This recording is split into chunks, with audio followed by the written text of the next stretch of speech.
Bueno, acá viene, explico el ejemplo del tren y ya dejamos terminada la clase de hoy. Mirá, en el ejemplo del tren, yo tengo un tren y dos vagones. El tren tiene 30.000 kilogramos de masa y hay dos vagones de 60.000 kilogramos cada uno. 60.000, 60.000. Supongamos, ¿no? ¿Qué número redondo para que los cuentas dieran fáciles? Supongamos que esta es la masa total, que sería la masa total 60 más 60, 120 más 30, 150.000 kilogramos. La masa total de ese tren cargado con los dos vagones, la locomotora y los dos vagones. Y vamos a suponer que la fuerza impulsora del tren son 150.000 newton, el equivalente a 150.000 newton, es como la fuerza de alguien, la suponemos como una fuerza externa, como si alguien de afuera, un gigante, impulsara el tren, pero en realidad se produce debido a la combustión de un combustible o energía eléctrica que entra por los rieles o por algún lado, no importa, pero se considera como una fuerza externa que lo va a hacer mover al cuerpo. Entonces primero analizo todo el sistema de cuerpos como una sola cosa, como un solo cuerpo. No hay fuerza de rozamiento con el aire, cero, cero, cero. No pongo ninguna fuerza de rozamiento con las vías, de la rueda con la vía, nada. Vamos a suponer algo ideal, que no hay ninguna fuerza de rozamiento de ningún tipo. Entonces, aplico la segunda ley de Newton. ¿Qué dice la segunda ley de Newton? La resultante de las fuerzas exteriores es igual a masa por aceleración. La resultante de las fuerzas exteriores, ¿no? Y ahí apareció una palabrita que no lo habíamos dicho hasta ahora, lo de exterior. Bueno, decimos exterior porque está una fuerza que como que proviene de afuera del sistema, aunque en este caso surge de la propia locomotora, ya te dije, energéticamente proviene, no sé, del poder calorífico del combustible o de otra fuente de energía que no están en el cuerpo, que no están en el propio tren. Vamos a razonarlo así. Fuerza resultante es masa por aceleración, masa total por aceleración. De acá despejo la aceleración y queda la fuerza resultante o la del motor sobre la masa total. 150.000 newton de fuerza impulsora del motor sobre 150.000 kilogramos de masa total y esto va a dar 1. Me lo busqué así para que diera fácil. ¿Un qué? Metro por segundo al cuadrado. Supongamos entonces el tren sale del reposo y acelera a razón de 1 metro por segundo al cuadrado, tiene un MRV, vamos a suponer que sigue acelerando de esa manera. Ahora me voy a meter a ver los pares de acción-reacción adentro de los acoplamientos.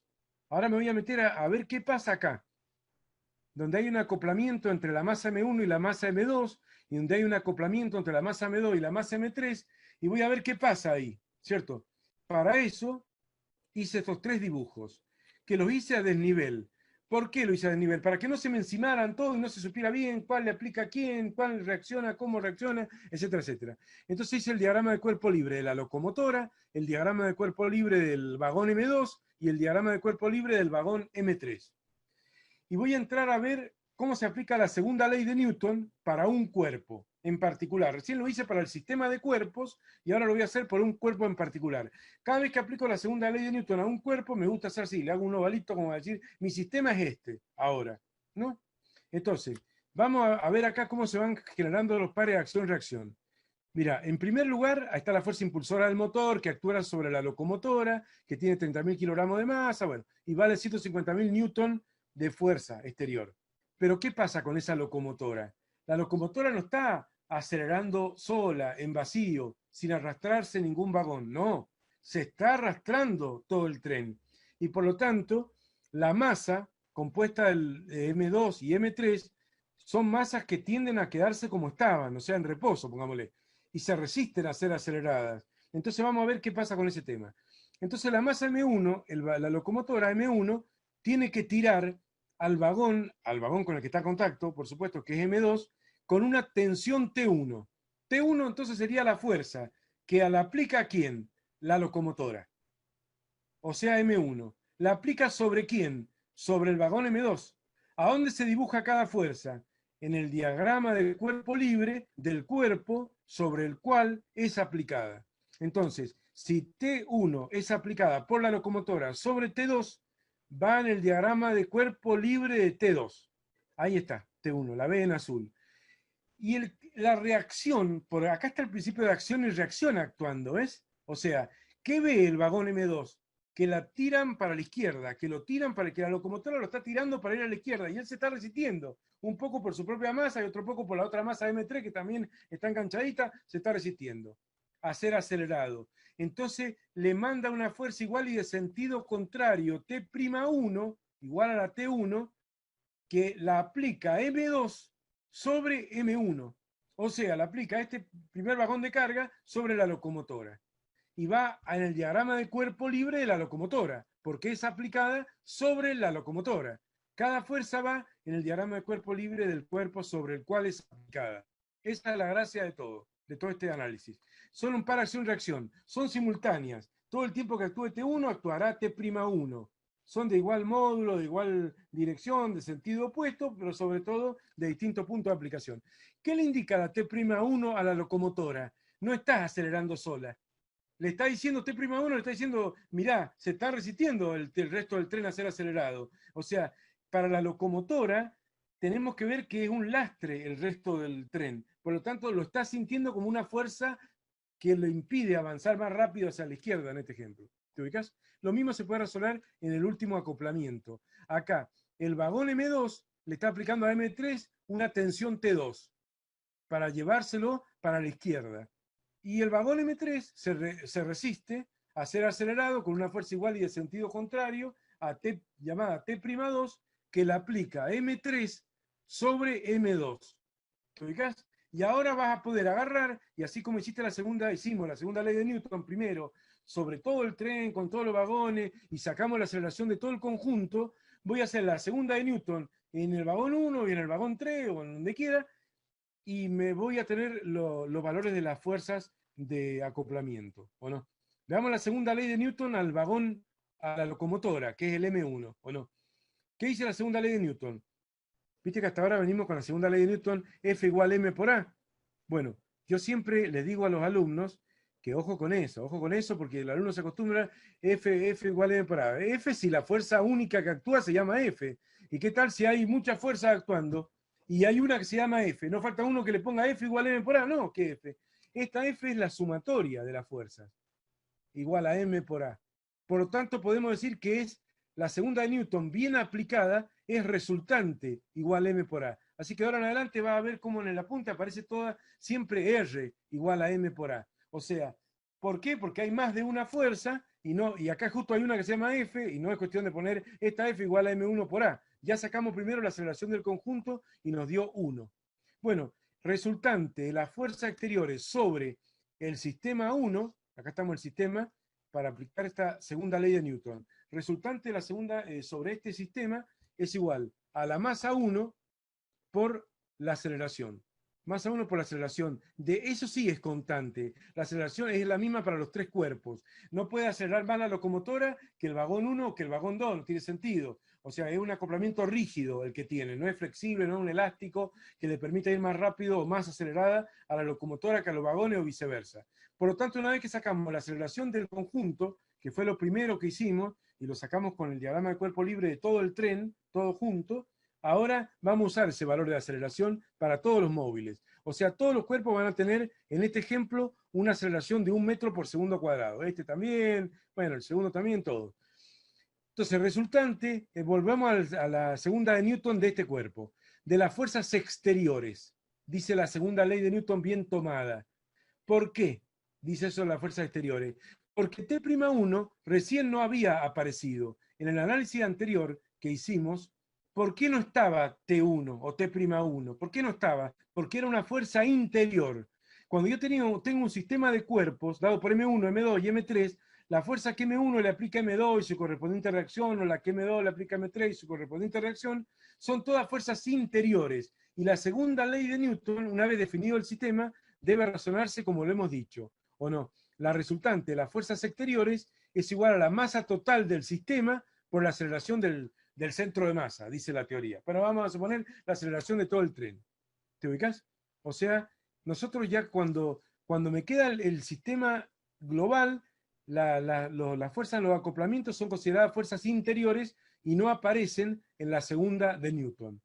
Pero ahora que mi sistema ya lo acabo de redefinir, englobando solamente a la locomotora y nada más, Para este sistema, esta es una fuerza exterior, como ya hemos razonado recién, proviene del combustible, no importa.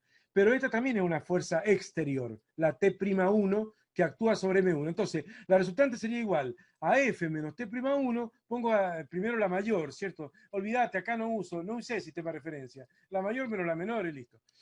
F menos T'1, que tiene que ser menor, porque imagínate, si T'1 fuera igual a F, se quedaría en reposo, y si fuera mayor iría para atrás, no puede ser, o no, va a ser menor. F menos T'1 es la resultante, sobre M1, es igual a M1 por A, y de ahí se despeja y se calcula T'1. El menos T'1 lo paso como más T'1 al segundo miembro, F sigue donde está, M1 por A pasa restando al primer miembro, F menos M1 por A, y ahora se reemplaza F 150.000 newton menos M 30.000 kilogramos, M1, por un metro por segundo al cuadrado. 30.000 por 1 da 30.000 newton, 150.000 menos 30.000, 120.000. En definitiva, esta T'1 vale 120.000, no 150.000. Y por lo tanto, esta T1 vale lo mismo, porque es un par acción-reacción. O sea, que el motor empujaba por 150.000 newton. Pero útil, ¿cuánto hay? Menos, ¿o no? O sea, útil apenas hay, bueno, apenas, hay 120.000 newton. O sea, que de alguna manera podemos razonar que la locomotora se consumió, así entre comillas, 30.000 newton, porque la locomotora también se acelera. No es que tiene que acelerar los vagones y ella no. Ella también es que tiene que gastar un poco de fuerza en acelerarse ella misma. Entonces, útil hay 120.000 newton para arrastrar al M2 y con ello al resto del tren. Repito el análisis de la segunda de Newton en el M3, no hace falta hacerlo 3 meses, ¿o no? En el M3, porque son dos incógnitas, T1 y T2 nada más. Bueno, T1 y T'1 son iguales, bueno, T2 y T'2 son iguales en módulo, ¿no? Así que hay dos incógnitas nada más, T1 y T2. Vamos a la T2, hago el diagrama del cuerpo libre, del cuerpo 3, como dijimos recién. Sobre este está actuando solamente T2. Bueno, pero también está el peso, la reacción normal de las vías. No la pongo porque esas dos se compensan, ¿o no? Ni el peso, vamos a suponer que no hay fuerza de rozamiento, ni nada. Así que esto no lo pongo. No sé si me explico. Entonces ahora vamos a calcular T2. Y digo de nuevo, este es mi sistema ahora. Sistema, ovalito ahí. Ahí voy a aplicar la segunda ley de Newton, a ese sistema solo. Resultante de las fuerzas exteriores que actúan sobre ese sistema. ¿Cuál es la resultante? T2, ¿cierto? T2 es la resultante. Entonces, ¿qué haría? T2 es la única fuerza que actúa sobre M3. Es igual a M3 por A. M3 60.000 kilogramos por un metro sobre segundo cuadrado. 60.000 por 1 da 60.000 newton. Entonces, T2 vale 60.000 newton. T2 vale 60.000 newton. O sea, que la locomotora empuja por 150.000. Útil para aplicar al vagón M2 hay 120.000. Y ahora baja más todavía a la mitad, 60.000. Baja a la mitad. ¿Está bien?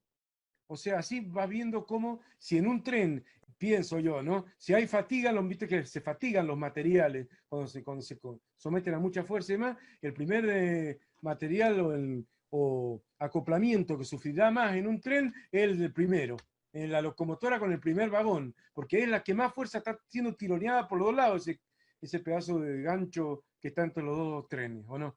Tironeado por los dos lados con mayor fuerza. Y a medida que va avanzando en el tren, si tiene mucho vagón en el tren, cada vez es menor la fuerza del acoplamiento. Pero lo lindo, digamos, lo bello de la ley de Newton es que vos la aplicás en el cuerpo que vos quieras, digamos, y te sale perfecto. O sea, si vos, por ejemplo, supongamos que acá represento la locomotora, ¿no? Que acá represento la locomotora. Entonces, si vos, por ejemplo, tomaras como diagrama de cuerpo libre esto, o sea, la locomotora y y que tiene 30.000 kilogramos. Si tomás como referencia la locomotora que tiene 30.000 kilogramos y la masa M2 que tiene 60.000 kilogramos, lo tomás como sistema y aplicás la segunda de Newton a ese sistema, ¿qué tendríamos? Resultante igual a la masa de ese sistema, le voy a poner ms, masa del sistema, por aceleración, ¿cierto?